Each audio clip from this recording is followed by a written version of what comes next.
저는 5월 9일 대한민국의 새로운 미래를 열어갈 새 대통령은 우리 헌정사에서 처음으로 전국 각지에서 가장 고르게 가장 많이 득표를 한 대통령이 탄생할 것으로 믿습니다. 여러분 믿습니까? 문재인 후보는 이렇게 말했습니다. 대통령 선거가 있는 날 어느 한쪽은 잔치집이 되고 어느 한쪽은 초상집이 되는 그런 대한민국 이제 버립시다 하고 얘기했습니다. 여러분 그런 대한민국 이제 바꿉시다. 어느 곳에서든 영남이건 호남이건 충청이건 강원이건 수도권이건 모두 다 환호하고 만세 부르는 그런 대통령 5월 9일날 반드시 문재인으로 만듭시다.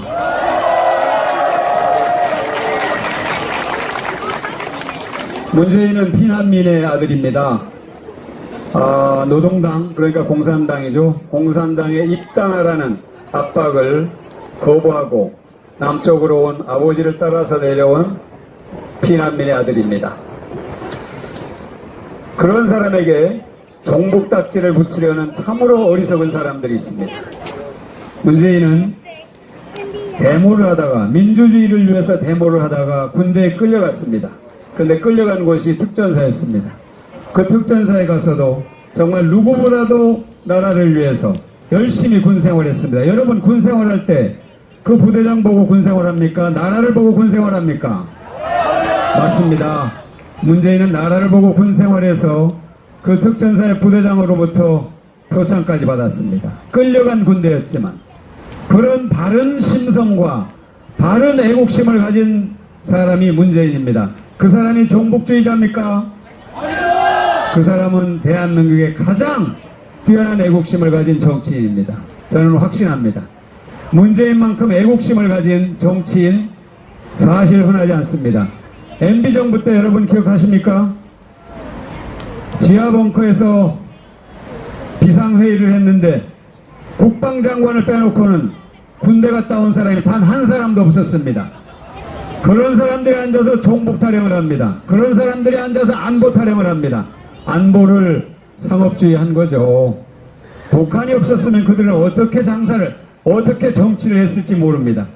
북한을 이용해서 정치하는 행위 이제는 그만둬야겠죠? 국민들은 더 이상 거기에 속지 않습니다. 우리 국민들은 그만큼 충분히 현명합니다. 저는 문재인이 참으로 뛰어난 대통령이 될 수 있다고 생각합니다. 얼마 전에 그런 얘기를 했습니다. 광화문 대통령 얘기를 하면서 집무실을 광화문으로 옮기는 것뿐만이 아니고 국민과 같은 눈높이에서 국민들과 소통하는 대통령이 되겠다는 뜻이다. 출근할 때 시민들과 만나고 퇴근할 때 남대문 시장에 들러서 시민들과 소주잔을 기울일 수 있는 대통령이 되겠다. 이렇게 얘기를 했습니다. 여러분 그 말 믿으십니까? 저도 믿습니다. 세종대왕을 가장 존경한다고 하면서 세종대왕이 국민들에게 참으로 유리한 세제를 만들었는데 그냥 발표하지 않고 무려 17만 명의 당시 백성들과 일일이 소통을 했다는 겁니다. 다양한 방식으로 의견을 수렴해서 당신들에게 유리한 세제인데 그래도 잘 들여다봐라. 뭐가 혹시 부족하게 있는지 뭐가 잘못된 게 있는지 잘 들여다봐라. 17만 명의 의사를 다 모은 다음에 그 세제를 발표할 정도로 소통하는 군주였다. 그래서 저는 세종대왕을 존경한다 이렇게 얘기했습니다. 국민과 소통할 줄 아는 문재인 여러분 반드시 대통령으로 만듭시다.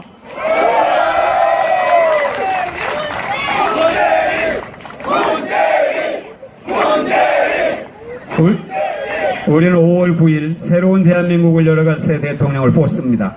저는 대한민국의 모든 국민들이 문재인을 새 대통령으로 뽑을 것으로 확신합니다. 문재인은 새로운 대한민국을 만들 준비가 되어 있고 각오가 되어 있습니다.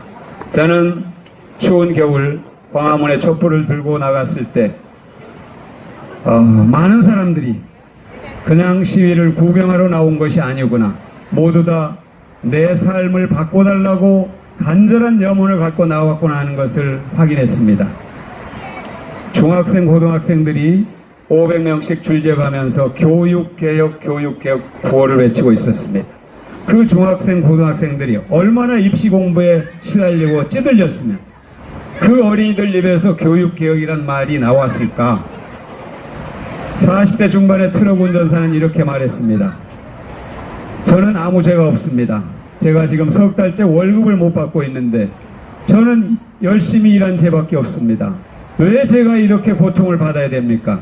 저는 가슴이 답답해지고 먹먹해졌습니다. 왜 우리가 열심히 일하는데 이렇게 살기 어려워야 됩니까? 여러분 뭐라고 생각하십니까?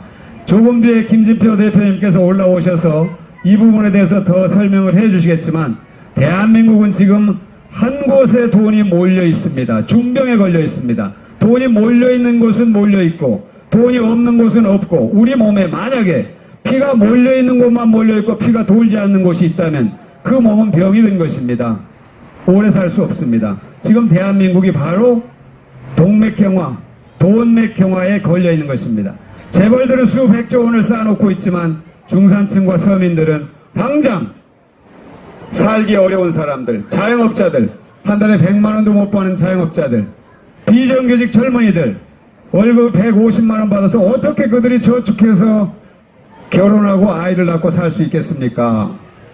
그러나 재벌들은 2세, 3세, 4세, 빵집까지 자동차 만드는 회사, 배 만드는 회사가 빵집까지 손자들에게 물려주는 이런 비정상적인 경제 환경 반드시 바꿔야 되지 않겠습니까? 문재인이 대통령이 되면 저는 김진표 대표님과 함께 그 일을 반드시 성사시킬 것이라고 믿습니다. 여러분 믿습니까? 네.